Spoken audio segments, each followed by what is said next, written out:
This is our first day on the Danube. We're eager to get started on our journey down Europe's most famed waterway. But first we have to find the headwaters of the river, the Donauschingen. In German, Danube is Donau, and its origins are situated in a very classical and romantic setting. The statue that lords over the river's birthplace portrays the highlands of Germany as a mother, helping her daughter, the Danube, find her way out into the world. Geologically, the true source of the river is actually somewhere higher in the Black Forest, but here two rivers join to form one, and it's been recognized as the headwaters since the days of the Roman Empire. And so here we are.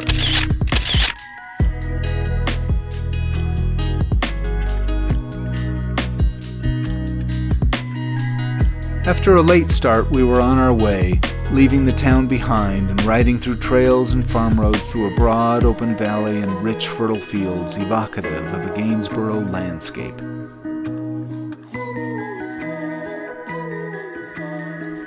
Here the Donau is little more than a wide, placid stream, quietly slipping in and out of view.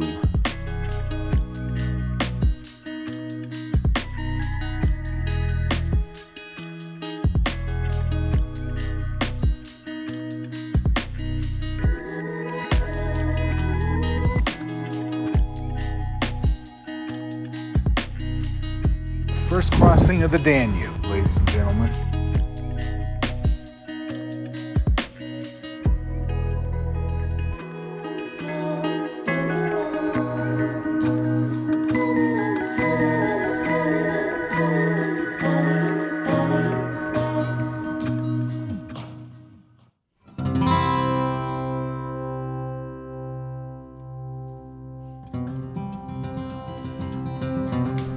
We started noticing how many people ride e-bikes here, people who you wouldn't normally see riding. It gives them the opportunity to make the climbs and see the landscape in a way that they really couldn't without.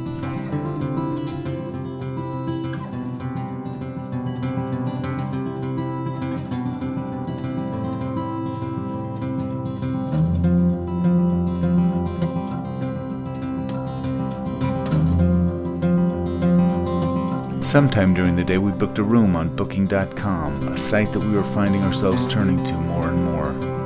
It still amazes me how convenient traveling is these days. And so at the end of a short but eventful day, we found ourselves searching for our small pension just outside of Tuttlingen.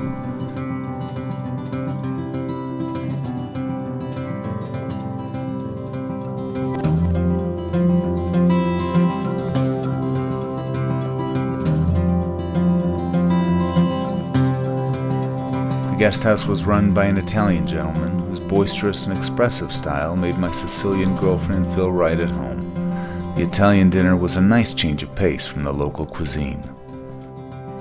And afterwards we strolled about the town and stumbled upon a wonderful artist studio that was closed but whose garden was filled with the most delightful artworks. What a day. Good night.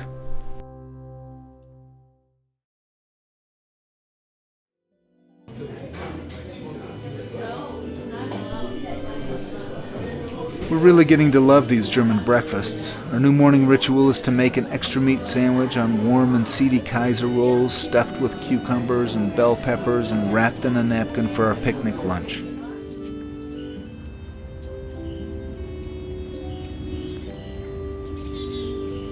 Our host helped us get our bikes out of the garage, offering directions in Italian. Not particularly helpful, but certainly appreciated.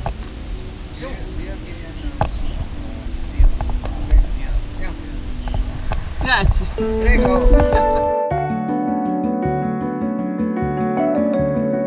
On through the village of Tuttlingen, a town with quite a history. Apparently it once stood at the frontier of the old Roman Empire. It figured prominently in the 30 Years' War. Today it was filled with giant, playful sculptures and people just enjoying the morning. Would have loved to spend more time here, but you could say that about nearly everywhere we pass through. Car back. Oh, it's a train, never mind.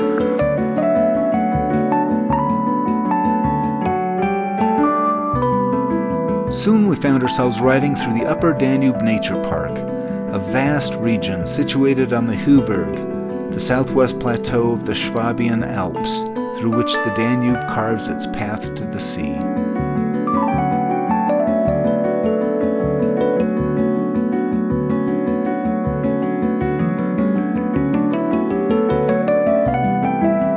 Spectacular chalk cliffs line the valley for miles, punctuated by clifftop castles and rustic towns. The path winds through deep fairy tale forests and back into green meadows again, with views in all directions.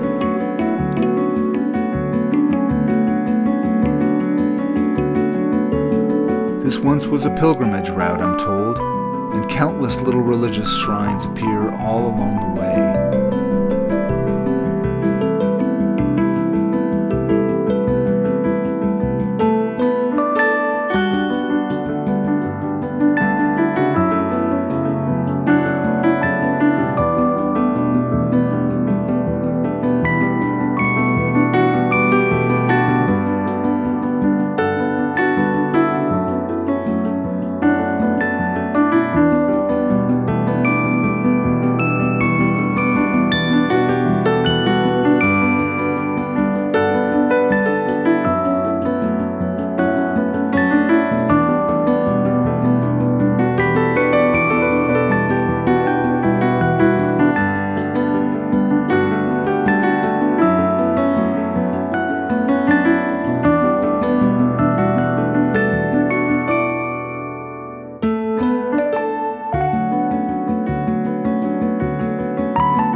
The day was cloudy, and at midday it began a soft rain, which graced us on and off for the rest of the day.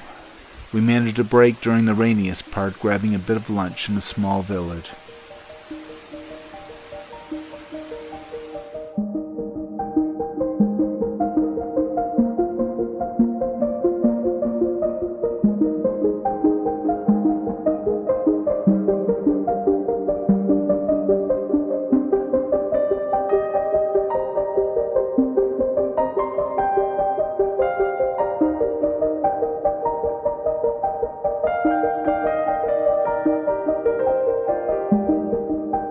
I'm sure I'll always remember this as one of the best days of my life. Every turn brought new views, fresh earthy smells, the cobbled town streets, the mystical forests. A smooth, traffic-free bike path through idyllic European landscape. This is what we live for.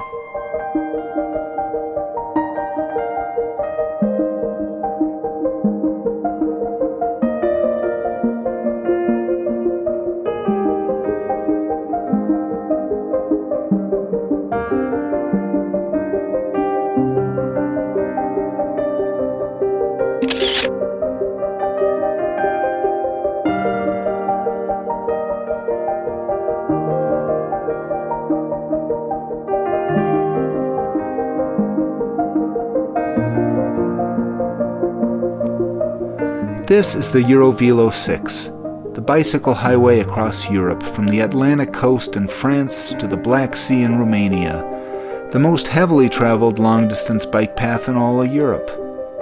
But here, on a misty day in September, it felt uniquely our own, quiet, peaceful. Watch these wet roads!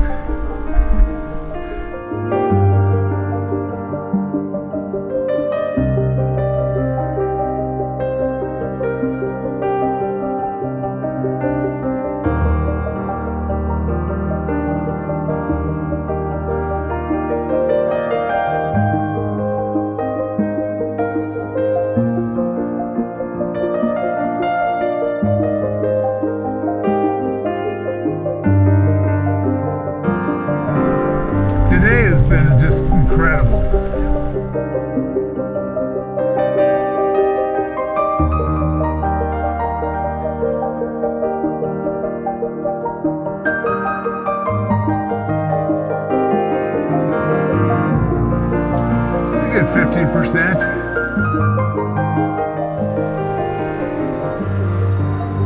Is that you? Yeah, Thought it was a train whistle. I did too.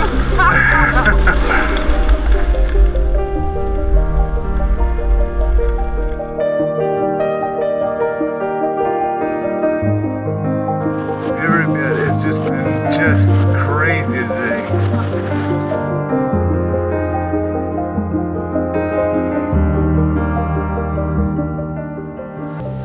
There was a restaurant somewhere here.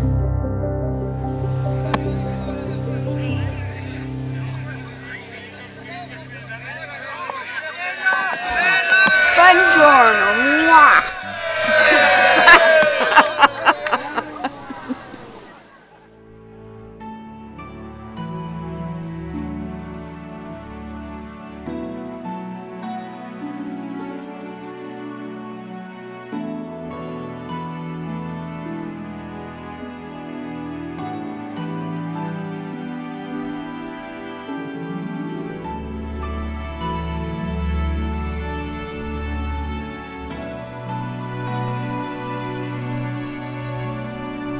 We wrapped up our day in Sigmaringen, home to the renowned castle by the same name, built in the early 11th century on a high promontory overlooking the town.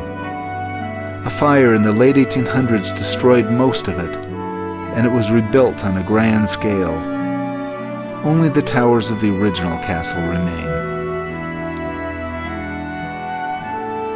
Here we took our first rest day. Our muscles were still waking up from our first few days of cycling, and the forecast called for steady rain. We spent the day talking with another bike traveler we met, enjoying torts, walking through the town, and like every day, washing our clothes in our hotel room.